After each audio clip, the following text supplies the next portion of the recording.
Guys अगर आप एक सिंगर या रैपर हो और ये जानना चाहते हो कि एक बार मैंने अपने म्यूजिक को क्रिएट कर लिया तो मैं उस म्यूजिक से किन किन तरीकों से अपने पैसे को अर्न कर सकता हूँ, तो ये वीडियो आपके लिए बहुत ज़्यादा इंपॉर्टेंट होने वाली है, इसलिए इस वीडियो को एंड तक देखना। तो मैंने अभी आपके सामने एक अपने चार्ट को ओपन कर लिया है और यहाँ पे हम ये डिस्कस करने वाले हैं कि एक इंडिपेंडेंट आर्टिस्ट जो कि आप लोग हो अपने गाने को किस तरीके से रिलीज कर सकते हो और उससे पैसे कमा सकते हो। तो जो सबसे पहला बिजनेस मॉडल है वो है सेल्फ रिलीज म्यूजिक। अब सेल्फ रिलीज म्यूजिक का बेसिकली मतलब ये है कि एक बार अपने गाने को क्रिएट कर लेते हो ना, तो आप अपने गाने को जनता तक भी खुद ही पहुंचाते हो। और पहुंचाया कैसे जाता है? किसी डिस्ट्रीब्यूटर की मदद से। अब ये डिस्ट्रीब्यूटर कौन है? तो जब भी आप अपने म्यूजिक को कंज्यूम करते हो तो या तो आप स्पॉटिफाई, आईट्यून्स या गाना सावन ऐसी वेबसाइट्स को यूज़ कर रहे होते हो गानों को कंज्यूम करने के लिए। अब इन वेबसाइट्स के ऊपर ना आप डायरेक्टली अपने गाने को अपलोड नहीं कर सकते, आपको कोई मीडिएटर चाहिए ही चाहिए होगा। पहले के टाइम में इन मीडिएटर्स तक हम खुद नहीं पहुंच सकते थे, हमें लेबल के थ्रू होकर जाना पड़ता था।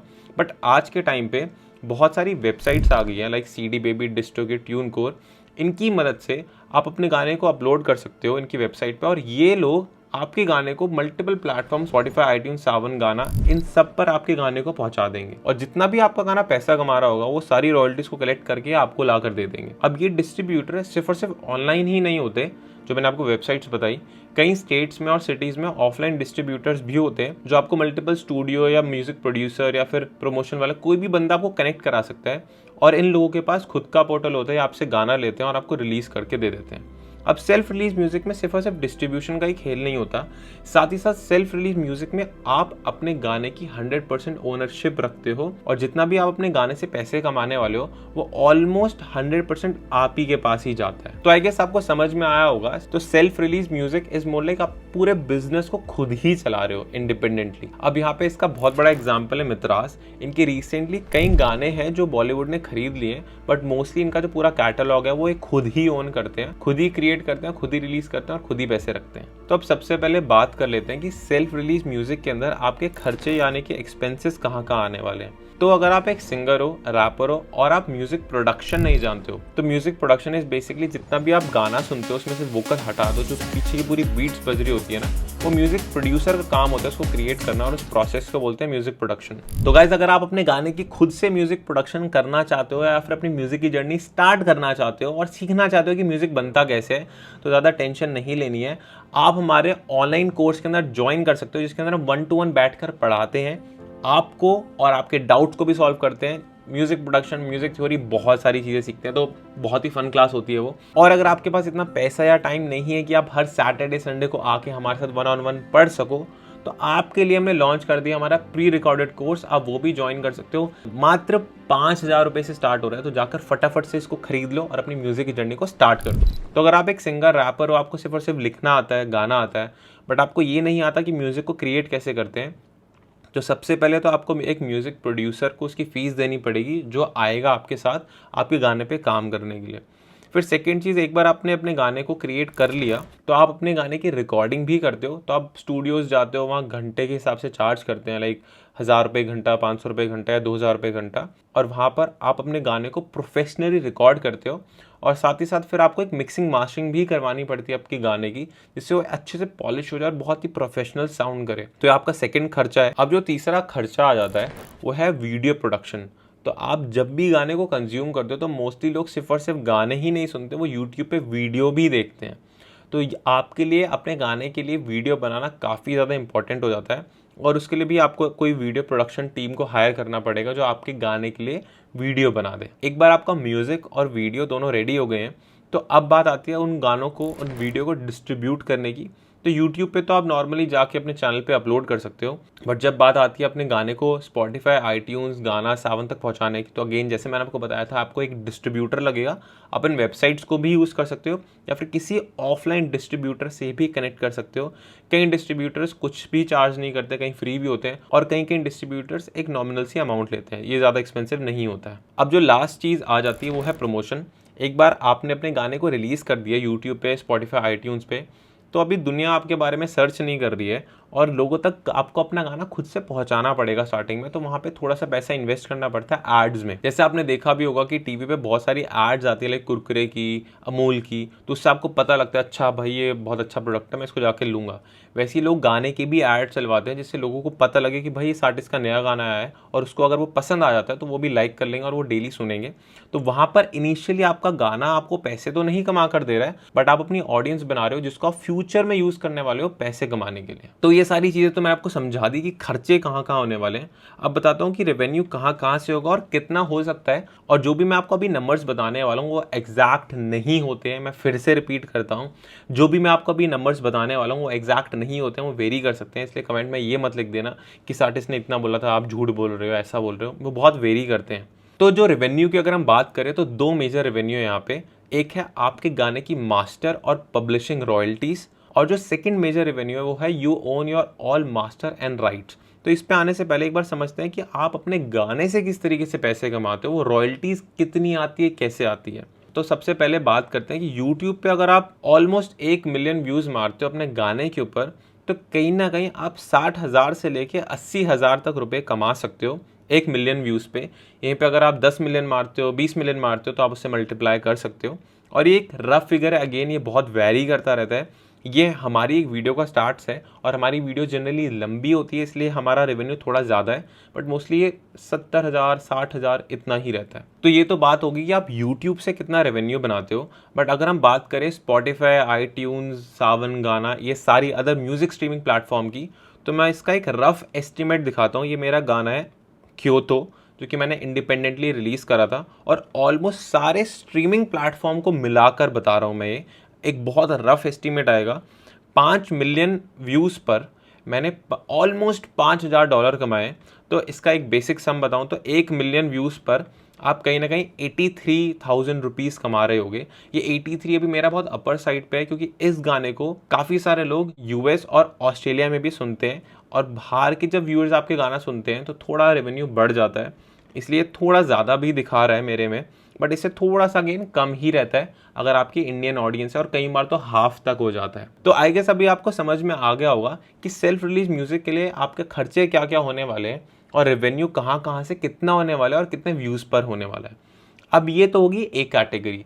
अब बात करते हैं सेकंड बिजनेस मॉडल की, जो कि है सेल योर म्यूजिक। तो सेल योर म्यूजिक का मतलब ये है कि एक बार आप अपने गाने को क्रिएट कर लेते हो, जिसका प्रोसेस तो सेम ही रहता है, तो जो डिस्ट्रीब्यूशन का प्रोसेस है अब वो आप खुद नहीं करते हो, वो कोई थर्ड पार्टी लेबल या फिर कोई थर्ड पार्टी कंपनी आपसे आपका गाना खरीद लेती है कॉन्ट्रैक्ट कराकर, और उसके बाद उस गाने से जितना भी पैसा या रेवेन्यू अर्न होगा वो कंपनी रखेगी। अगर वो गाना बॉलीवुड में किसी मूवी में आ जाता है, वो सारा रेवेन्यू उस कंपनी पे जाएगा, आपके पास कुछ नहीं जाने वाला। फिर आपको क्या मिलने वाला है? तो अगर सेल्फ रिलीज म्यूजिक के हम एक्सपेंसेस की बात करें तो ऑलमोस्ट हर चीज़ सेम ही रहती है, बस यहाँ पे डिस्ट्रीब्यूशन हट जाएगी, क्योंकि इसके लिए वो थर्ड पार्टी कंपनी या लेबल ध्यान में रख रही है। बट अगर मैं रेवेन्यू की बात करूँ तो यहाँ पर आपको एक अपफ्रंट मनी दिया जाता है आपके पर गाने के हिसाब से। तो ये जितने भी आप नंबर्स देख रहे हो अभी लिखे हुए हैं, ये कोई एग्जैक्ट नंबर्स नहीं है, ये बहुत रफ नंबर्स हैं, जो कि मैंने और कार्तिक ने जितना भी अभी इंडस्ट्री में काम करा है, सुना है, तो उससे हमें जो थोड़ा बहुत आइडिया लगा उससे हमने कि बेसिकली रफ इक्वेशंस ही या फिर एक रफ नंबर से लिख दिए।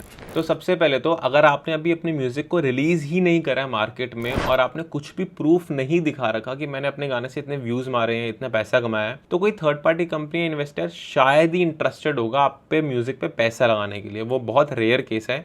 इसलिए मोस्टली आर्टिस्ट को मैं सबको यही सजेस्ट करता हूँ कि अपना इंडिपेंडेंटली काम करते रहो, अगर कोई थर्ड पार्टी कंपनी या लेबल आप में इंटरेस्ट नहीं भी दिखा रहा है तो। बट मान लो आप किसी बंदे से कनेक्टेड हो जो कि लेबल से कनेक्टेड है, या फिर आप समहाउ लेबल के ऑफिस चले जाते हो, उनको गाने सुना देते हो और उनको गाने आपके बहुत पसंद आ जाते हैं, तो आपको कहीं ना कहीं लेबल एक गाने का 50 से 1 लाख रुपए दे देगा, और फिर आपको उसी पैसों के अंदर म्यूजिक प्रोडक्शन, वीडियो प्रोडक्शन और रिकॉर्डिंग और मिक्सिंग मास्टरिंग का सारा खर्चा आप ही को देखना है।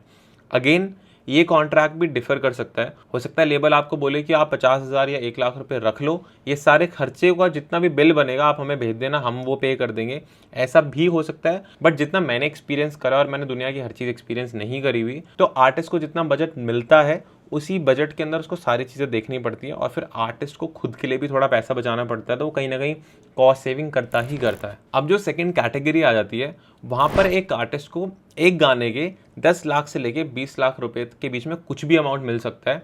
अब ये कौन से आर्टिस्ट हैं? ये वो आर्टिस्ट हैं जो कि ऑलरेडी प्रूफ कर चुके हैं कि हमारा गाना 1 मिलियन या फिर 5 लाख, 7 लाख, 8 लाख इतने व्यूज़ तो मारता ही मारता है, और साथ ही साथ उनकी एक डिसेंट फैन फॉलोइंग भी है, कट्टर फैन फॉलोइंग भी है। तो लेबल या थर्ड पार्टी कंपनी भी इंटरेस्ट दिखाती है और वो इतना पे कर देती है अपफ्रंट एक गाने के लिए, क्योंकि अब उस लेबल का काम है उस गाने से जिंदगी भर इतने पैसे को रिकवर करना और फिर उसके ऊपर अपने प्रॉफिट्स को अर्न करना। अब जो थर्ड कैटेगरी आ जाती है, जहां पे कंपनी आपको अपफ्रंट कहीं ना कहीं 50 से 30 लाख रुपए दे देगी। अब ये वो कैटेगरी है जहां पे आर्टिस्ट अच्छा खासा प्रूफ दिखा चुका है, उसके गाने 10 मिलियन, 8 मिलियन, 20 मिलियन, 16 मिलियन, इतने मिलियंस में व्यूज़ तो मारते ही मारते हैं। तो एक आर्टिस्ट कहीं ना कहीं एक गाने से 50 से 30 लाख रुपए चार्ज कर सकता है। अगेन हर एक आर्टिस्ट को नहीं मिलेगा, या फिर मान लो आपने एक गाने में मार दिया तो आपको नहीं मिलेगा। आपकी फ़ैन फॉलोइंग भी इतनी होनी चाहिए। कई मंथली लिसनर्स का भी पैरामीटर होता है, वो जो लेबल देखते हैं और ध्यान में रख के ही इतना पैसा इन्वेस्ट करेंगे आपके अंदर। क्योंकि अगर आपको अपफ्रंट 50 से 30 लाख रुपए एक गाने का दे रहे हैं, तो वो उसी गाने से 70-80 लाख बनाने का सोच भी रहे हैं। अब जो फोर्थ कैटेगरी आ जाती है, वो एक ऐसी कैटेगरी है जहाँ पे आर्टिस्ट के 80 मिलियन, 70 मिलियन, 100 मिलियन टच वाले वो गाने दे देता है। वहाँ पर लेबल अपफ्रंट उसको एक गाने का कहीं ना कहीं 50 लाख से लेके 1 करोड़ तक दे ही देंगे, क्योंकि अगेन वो उससे ज़्यादा पैसा बना ही लेंगे। अब इसके ऊपर एक और कैटेगरी आती है जो कि मैंने लिखी नहीं हुई, जो कि आपके 100 मिलियन से पार के व्यूज़। वहाँ पर एक आर्टिस्ट ईजिली एक गाने का 1 करोड़ से लेके 5, 7, 8 करोड़ के बीच में कुछ भी चार्ज कर सकता है। क्योंकि अगर आपका गाना 100 मिलियन, 200, 300, 400 मिलियन तक जा रहा है व्यूज़ पे, तो बहुत सारी कंपनीज आपके पीछे पड़ी हुई हैं और आपको अच्छा खासा अमाउंट दे रही हैं आपको गाना खरीदने के लिए। तो गाइज, अगर आप इन दोनों बिजनेस मॉडल में से अभी आप चूज़ करना चाहते हो कि मैं किस तरीके से आगे बढ़ूँ, तो पहली बात, अगर आप एक नए आर्टिस्ट हो, अपनी जर्नी को स्टार्ट कर रहे हो, तो बहुत रेयर केस है कि कोई कंपनी आप में इंटरेस्ट दिखा के आपको अपफ्रंट मनी दे दे। जब तक उनको आपका टैलेंट या तो बहुत ज़्यादा पसंद नहीं आ जाता, या फिर किसी आप बंदे से कनेक्टेड हो कि कोई डील निकलवा देता है, तो ही ये पॉसिबल है। तो सबसे पहले तो कोई ऑप्शन बचता ही नहीं है, आपको इंडिपेंडेंटली ग्रो करना पड़ेगा, थोड़ा कुछ प्रूफ दिखाना पड़ेगा, देन ही थर्ड पार्टी कंपनीज आप में इंटरेस्ट दिखाएंगी। अब सेकंड बात आती है कि चलो आपने प्रूफ दिखा भी दिया, व्यूज़ आने भी लग गए, फिर कौन सा बिजनेस मॉडल यूज़ करें। तो दोनों के दोनों बिजनेस मॉडल के अंदर प्रोज भी और कॉन्स भी हैं। सेल्फ रिलीज का सबसे बेस्ट प्रो है कि आपका गाना अगर $1 बिलियन भी कमा कर दे देता है, तो सब कुछ आपके पास ही होगा, आपको किसी को नहीं देना। आपका गाना कल को बॉलीवुड में चले जाता है और आप अपफ्रंट XYZ अमाउंट चार्ज करते हो, सब कुछ आप ही को मिलेगा। कोई बंदा आपके गाने को रिमिक्स करना चाहता है या किसी तरीके से ऑल्टर करना चाहता है और आप चाहते हो वो नहीं करे, अगेन आपके पास सारे राइट्स हैं, आप कुछ भी कर सकते हो अपने गाने के साथ। सबसे बड़ा कौन, आपको काफ़ी सारी चीज़ों की सरदर्दी लेनी पड़ती है, क्योंकि वहाँ पर आप पूरी की पूरी कंपनी चला रहे हो। इनफैक्ट आपने प्रोडक्ट को क्रिएट भी कर लिया, तो उसके बाद वो पैसे कैसे कमाएगा उसमें भी सरदर्दी दिखानी है, और नया म्यूजिक भी क्रिएट करना ही करना है एज एन आर्टिस्ट। तो आपके लिए बिजनेस और आर्ट मैनेज करना साथ में थोड़ा ट्रिकी हो जाता है। साथ ही साथ आपको अच्छा खासा पैसा खुद अपफ्रंट इन्वेस्ट करना पड़ेगा। अभी मैं बहुत बड़ा कॉन नहीं बोलूँगा, क्योंकि अगर भाई कोई दुकानदार भी अपनी दुकान ओपन करता है तो कुछ पैसा तो इन्वेस्ट करता है ना वो। तो ये तो बहुत बेसिक चीज़ है कि आपको पैसा इन्वेस्ट करना पड़ेगा, क्योंकि पैसा ही पैसे को बनाता है। तो ये मैं कॉन नहीं बोलूँगा, बट ठीक है, मतलब ये मिक्स रहेगा। अपसेल और म्यूज़िक का सबसे बड़ा प्रो ये है कि आपको सरदर्दी नहीं लेनी पड़ती अपने म्यूज़िक की। आपको एक अपफ्रंट मनी मिल जाता है, आपने वो जेब में डाल लिया, ठीक है, आप अपने गाने अगले गाने पे काम कर रहे हो। सबसे बड़ा कौन ये है कि भाई एक बार आपका गाना मान लो बिलियन चला गया, या फिर किसी बॉलीवुड या हॉलीवुड मूवी में आ गया, आपको उसका घंटा कुछ नहीं मिलना, अगर कॉन्ट्रैक्ट में लिखा है कि 100% ओनरशिप और राइट सब उनके हैं। कोई आर्टिस्ट उसको मैनिपुलेट करना चाहता है, रीयूज़ करना चाहता है, वो सब उनकी कॉल है। बहुत बार तो ये भी होता है कि कंपनी आपसे गाना खरीद लेती है और वो किसी और से गवा देती है, और आप बोलते हो भाई ये तो मेरा गाना था, ये तो किसी और ने गा दिया। बट भाई वो गाना कंपनी का है, उसने आपको आपके पैसे दे दिए, अब आप घर चलो और वो जो मर्जी करें उस गाने से, और वो नहीं भी निकालेंगे, उनको फ़र्क नहीं पड़ता। और हाँ, अगर आप ये सीखना चाहते हो कि म्यूज़िक को क्रिएट कैसे करते हैं ताकि आप अपना वो म्यूज़िक प्रोडक्शन का जो बजट है वो थोड़ा कम कर सको, तो आप हमारे म्यूज़िक प्रोडक्शन कोर्स के अंदर ज्वाइन भी कर सकते हो, और आप हमारे ऑनलाइन कोर्सेज को भी चेकआउट कर सकते हो। बट अगर आपके पास पैसे इन्वेस्ट करने को है तो भाई पैसा ही पैसा बनवाता है, आप हमसे म्यूज़िक को भी क्रिएट करवा सकते हो। बस हमारी वेबसाइट पर चले जाओ और ये फॉर्म फिल कर देना। मिलते हैं नेक्स्ट वीडियो में, बाय बाय।